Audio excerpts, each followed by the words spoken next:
ഇവിടെ ഈ മൃദിത എന്ന് സൂചിപ്പിച്ച നേരത്തെ ആ ഒരു മൃദിതമായിട്ടുള്ള മർദ്ദിക്കപ്പെട്ടത് എന്നർത്ഥം, അല്ലെങ്കിൽ മൃദിത കഷായ എന്നൊക്കെ വേറെ പ്രയോഗമുണ്ട്. മാർജനം ചെയ്യപ്പെട്ട പാപക്കറയോടുകൂടിയ മൃദിത കഷായ, മാർജനം ചെയ്യപ്പെട്ട അതിനർത്ഥം, അതായത് മർദ്ദിച്ച് നേരെയാക്കിയെന്നർത്ഥം. മൃദിതം മർദ്ദിച്ചത് എന്നർത്ഥം. ആ സുന്ദരിയെ ബാലവനിത സുരതം കൊണ്ട് ക്ഷീണിച്ച, സുരതം കൊണ്ട് മർദ്ദിക്കപ്പെട്ടവളായ, ക്ഷീണിക്കപ്പെട്ടവളായ, ഇവിടെ പാപക്കറ കഴുകി, ഇവിടെ കറ കഴുകാന്ന് ഇവിടെ പറഞ്ഞോളൂ. അപ്പം മർദ്ദിച്ചാന്ന് തന്നെ പറഞ്ഞാൽ മതി. മൃദിത കഷായ, മർദ്ദിക്കപ്പെട്ട കഷായം. അതായത് കഷായം എന്ന് പറഞ്ഞാൽ പാപത്തിന്റെ കറ, അത് മർദ്ദിക്കപ്പെട്ടു എന്നർത്ഥം, അതിനെ അടിച്ചു പൊടിച്ച് കളഞ്ഞു എന്നർത്ഥം. അപ്പോൾ ഇനി നമുക്കുള്ളത് പ്രതിവസ്തൂപമ എന്നുള്ളൊരു അലങ്കാരമാണ്. പേജ് 76. പ്രതിവസ്തു ഉപമ, അതായത് പ്രതിവസ്തൂപമ എന്ന് പറഞ്ഞാൽ പ്രതിവസ്തു പ്രതിവാക്യാർത്ഥം ഉപമാ സമാനധർമ്മ അസ്യാം ഇതി പ്രതിവസ്തൂപമ.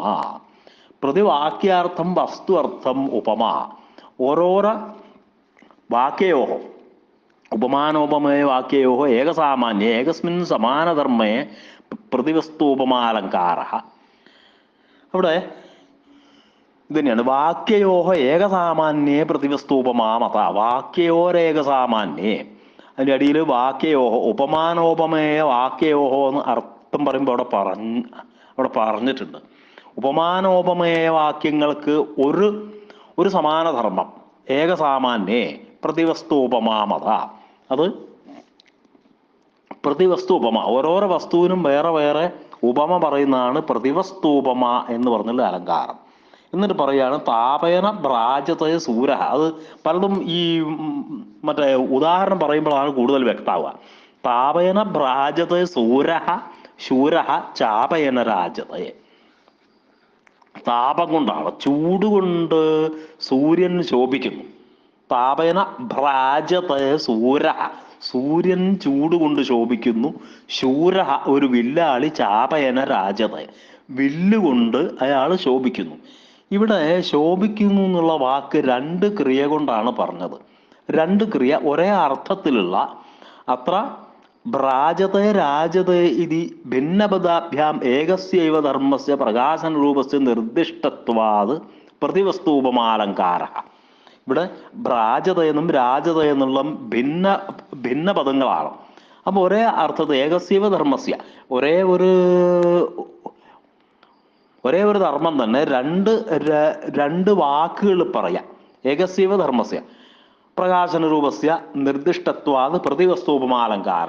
പ്രതിവസ്തു പ്രതിവാക്യാർത്ഥം ഉപമ എന്നർത്ഥം. പ്രാജത എന്നുള്ളതും രാജത എന്നുള്ളതും ഒരേ അർത്ഥമാണ്, ഒരേ അർത്ഥം.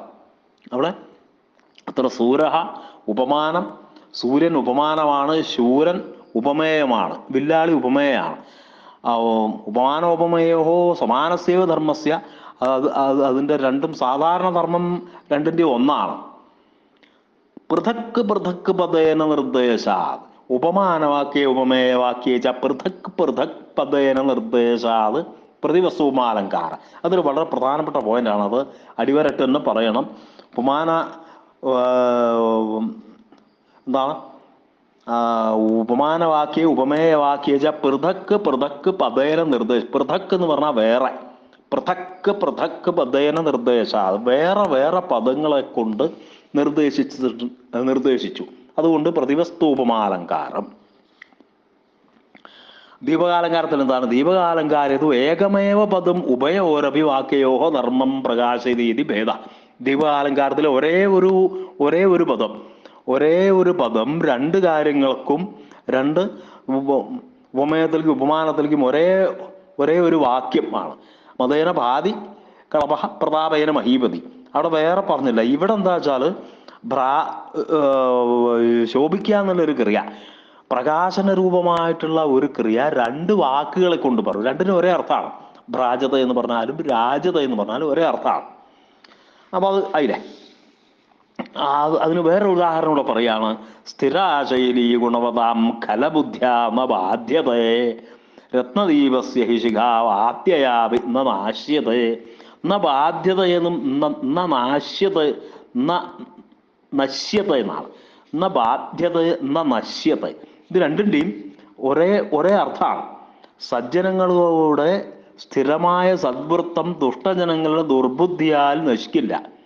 സജ്ജനങ്ങളുടെ സ്ഥിരമായിട്ടുള്ള സദ്വൃത്തം അത് ദുഷ്ടജനങ്ങളുടെ ദുർബുദ്ധിയാൽ നശിക്കില്ല. രത്നദീപത്തിന്റെ പ്രഭ വലിയ കാറ്റിനാൽ നശിപ്പിക്കപ്പെടുകയില്ല.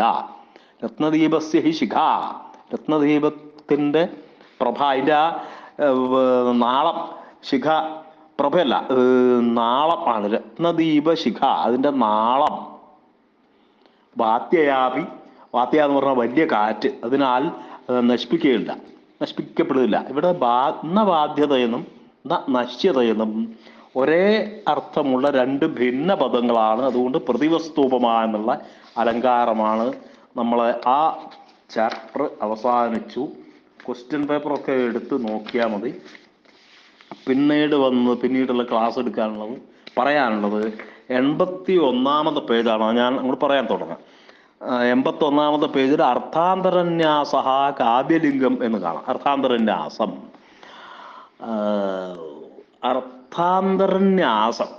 എന്ന് പറഞ്ഞാൽ എന്താ? അന്യതർത്ഥ അർത്ഥാന്തരം തസ്മിൻ യസ്യതി ഇത് അർത്ഥാന്തരന്യാസ.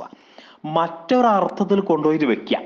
ഒരു കാര്യം പറയാം, ഒരു കാര്യം പറഞ്ഞിട്ട് അതൊരു വേറൊരർത്ഥം കൊണ്ട് സമർത്ഥിക്കുക. അതിനെ അർത്ഥാന്തരെ അന്യതർത്ഥ അർത്ഥാന്തരം, മറ്റൊരർത്ഥം ആണ് അർത്ഥാന്തരം. അതിൻ്റെ അകത്ത് കൊണ്ടുപോയിട്ട് വെക്കുക. ആ കാര്യത്തിന് അതിൽ കൊണ്ടുപോയിട്ട് ഉറപ്പിച്ച് വെക്കുക. അതാണ് അർത്ഥാന്തരന്യാസം. പിന്നെ പറയാണ് അതിൻ്റെ ലക്ഷണം പറയാണ്. അത് പറയുമ്പോൾ ക്ലിയർ ആവും. ഉക്തിരർത്ഥാന്തരന്യാസസ്യ സാമാന്യ വിശേഷയോഹോ. ഉക്തി എന്ന് പറഞ്ഞാൽ പറച്ചിലാണ്. അർത്ഥാന്തരന്യാസം എന്നാൽ സാമാന്യ വിശേഷയോഹോ ഉക്തി, സാമാന്യ വിശേഷങ്ങളുടെ പറച്ചിലാണ് അർത്ഥാന്തരന്യാസം. സ്യാദ് എന്ന് പറഞ്ഞാൽ അങ്ങനെ ആയിരിക്കും. സാമാന്യ വിശേഷയോഹോ ഉക്തി അർത്ഥാന്തരന്യാസ. സാമാന്യേന വിശേഷ സമർത്ഥനം, വിശേഷേണ സാമാന്യ സമർത്ഥനം ചെയ്ത് അർത്ഥാന്തരന്യാസോ ദ്വിവിധ. വിശേഷം പറഞ്ഞിട്ട് സാമാന്യം പറഞ്ഞിട്ട് ഇതിനെ വിശേഷം കൊണ്ട് സമർത്ഥിക്കാം. വിശേഷം കൊണ്ട് സമർത്ഥിക്കുക എന്ന് പറഞ്ഞാൽ അതിനെ അരക്കിട്ട് ഉറപ്പിക്കുക എന്നർത്ഥം. അതേപോലെ വിശേഷം കൊണ്ട് സാമാന്യ സമർത്ഥനം ചെയ്ത്,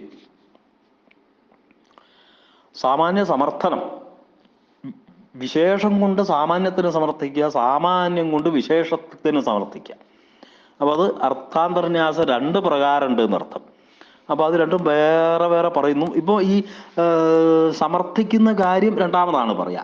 ആദ്യം പറഞ്ഞത് പൂർവാർത്ഥം വിശേഷം, ഉത്തരാർത്ഥം സാമാന്യം. ആ ശ്ലോകത്തിന്റെ പകുതി ആദ്യത്തെ ഒരു സാമാന്യ അർത്ഥമായിരിക്കും, അടുത്തത് ഒരു വിശേഷ രൂപത്തിലുള്ള അർത്ഥമായിരിക്കും.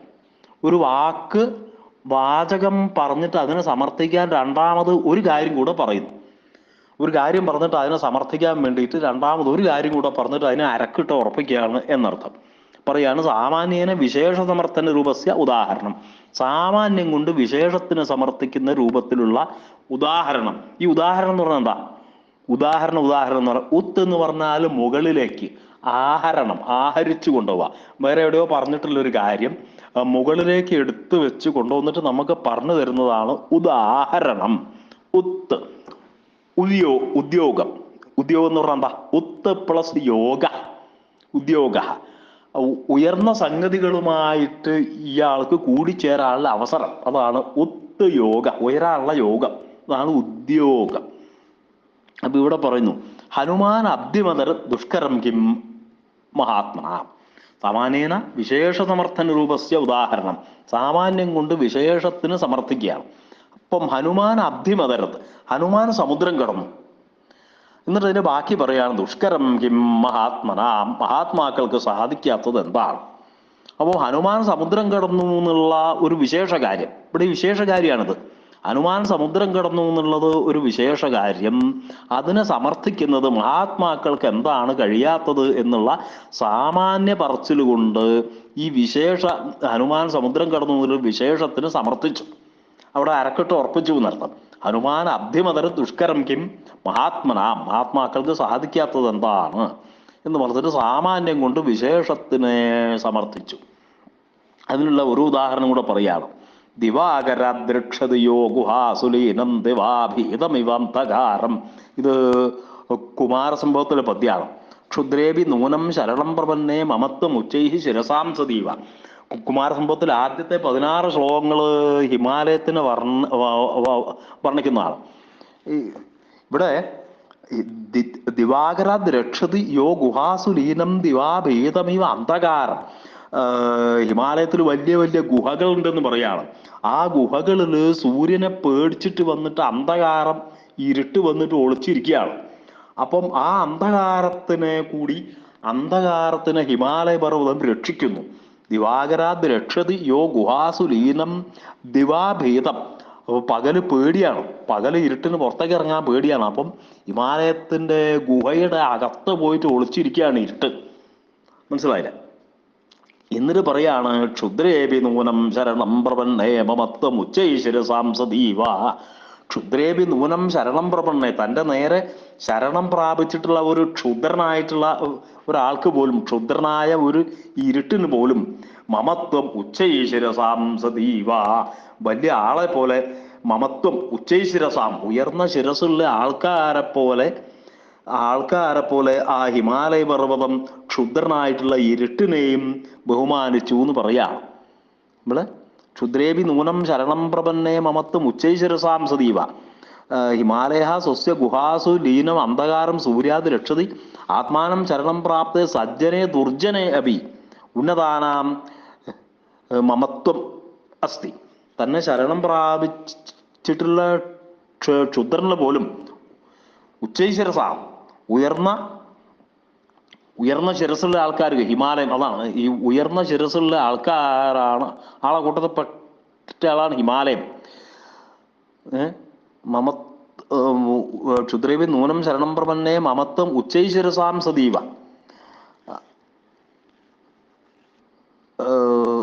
ആത്മാനം ശരണം പ്രാപ്ത സജ്ജനെ ദുർജനെ അഭി ഉന്നതാനാം മമത്വം അസ്തി. തന്നെ ശരണം പ്രാപിച്ചിട്ടുള്ള ഉത്തമനായാലും വേണ്ടില്ല, ഉത്തമന്മാരായിട്ടുള്ള ആൾക്കാർ ശരണം പ്രാപിച്ചാലും അതേപോലെ ദുർജനങ്ങളായിട്ടുള്ള ആൾക്കാർ ശരണം പ്രാപിച്ചാലും ഒരേപോലെയാണ് അവരോടുള്ള മമത്വം.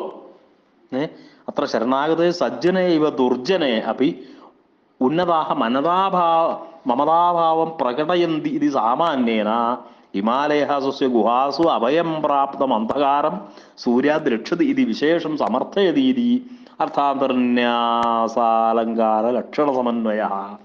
ഇപ്പോഴതിങ്ങനെ കേട്ട് ഇങ്ങനെ സംസ്കൃതം മനസ്സിലാവണം. അത്ര ശരണാഗത സജ്ജനൈവ, ഇവിടെ ശരണാഗതനായിട്ടുള്ള സജ്ജനത്തിനെ പോലെ തന്നെ ദുർജനങ്ങളിലും ഉന്നതന്മാരായിട്ടുള്ള ആൾക്കാർക്ക് മമതാഭാവം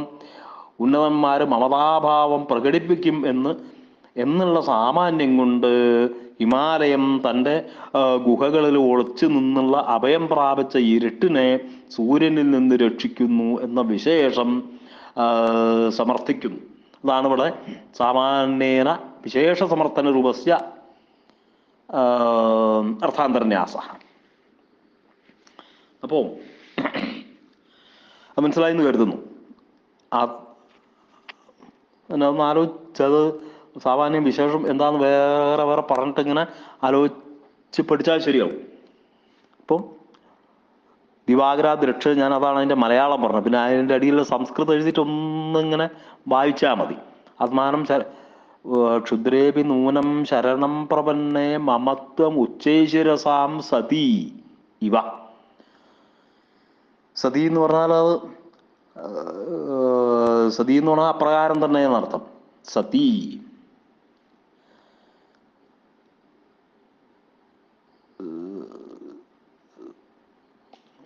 ഉച്ചൈശ്വരസാം സതി ഇവ, സതി ഇവ.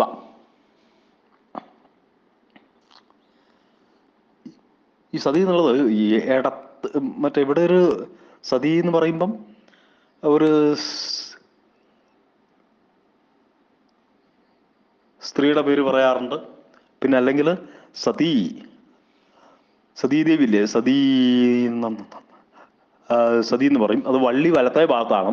ഇടത്തെ ഭാഗത്ത് വള്ളി വരുന്ന ഒരു സതി ഉണ്ട്. അത് സന്ന് എന്നുള്ളതിൻ്റെ അങ്ങനെ ആയിരിക്കേ എന്നാണ് അർത്ഥം. സപ്തമി അർത്ഥത്തിലാണ് ആ സതി പ്രയോഗിക്കുക. ഇടത്തെ ഭാഗത്താണ് വള്ളി, ഇതിവിടെ വലത്തെ ഭാഗത്താണ്. സതി എന്ന് പറഞ്ഞാൽ എല്ലായ്പ്പോഴും എന്നർത്ഥം. അങ്ങനെ സതീവ ഉള്ളതുപോലെ എന്നർത്ഥം. സത്ത് സതി ഇവ ക്ഷുദ്രേവി നൂനം ശരണം പ്രപന്നേ മമത്വം ഉച്ചൈശ്വരസാം സതീവ. അത്രേ ഉള്ളൂ. ക്ഷുദ്രേവി നൂനം. അവിടെ ആ സതി എന്നുള്ളത് എങ്ങോട്ടാ കൊടുക്കാന്ന് ആലോചിച്ചുകൊണ്ടിരുന്ന അത്ര കാര്യം നോക്കാനൊന്നുമില്ല. ഇതാണ് അതിൻ്റെ അർത്ഥം. ക്ഷുദ്രേപി നൂനം ശരണം പ്രപന്നേ മമത്വം ഉച്ചൈശ്വരസാം സതി ഇവ. ഉച്ചൈശ്വരസുകളോടുള്ള പോലെ ഉയർന്ന മമത്വം സതീവ, സത്ത് സതീവ. ക്ഷുദ്രേപി നൂനം ശരണം പ്രപന്നേ മമത്വം ഉച്ചൈശ്വരസാം സതി. അവിടെ സജ്ജനം എന്നവിടെ അർത്ഥം വരണ്ടേ. സജ്ജനം എന്നവിടെ അർത്ഥം വരാൻ അവിടെ അർത്ഥം കിട്ടുന്ന വാക്കാണ് സതീവ. സതി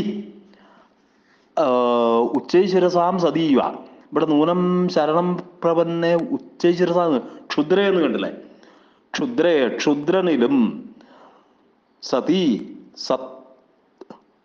അപ്പോ സതി സതാം എന്നല്ലേ വരേണ്ടത്.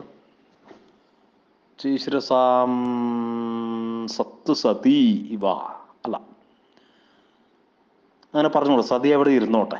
ഉച്ചൈശ്വരസാം ഞാനങ്ങനെ അത് സത്ത് എന്നുള്ളതിൻ്റെ സപ്തമിയാണ്. സജ്ജനങ്ങൾ എന്നുള്ളതിൻ്റെ സപ്തമി വിഭക്തിയിലേക്ക് വരുമ്പോൾ സതി അങ്ങനെ പറയാൻ പറ്റില്ല. ക്ഷുദ്രേപി നൂനം ശരണം പ്രപന്നേ സത്ത് സതാം എന്നേ വരുള്ളൂ. സപ്തമി സത്സു അല്ലല്ല, അതുമില്ല. സതി ഇവ. അത് സാരില്ല, അത് വിഷയമില്ല. അതാണ് അതിൻ്റെ അർത്ഥം. ആശയം മനസ്സിലാക്കിയാൽ മതി.